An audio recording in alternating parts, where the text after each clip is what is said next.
Alright, hey guys, this is the latest update to the FZ07. Riding around in the winter, kinda destroyed my rear sprocket. I'm sure my front sprocket's fucked up too.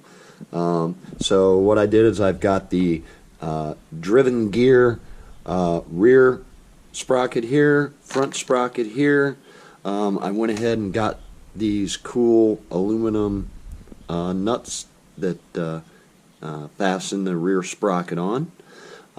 This over here is a chain breaking tool. So, you know, the chain doesn't have any master links. So this is a link remover and rivet tool. It'll actually rivet the master link or rivet the link back on the chain. And then this over here is the little cage that actually goes like that, and then the nuts go on top of that.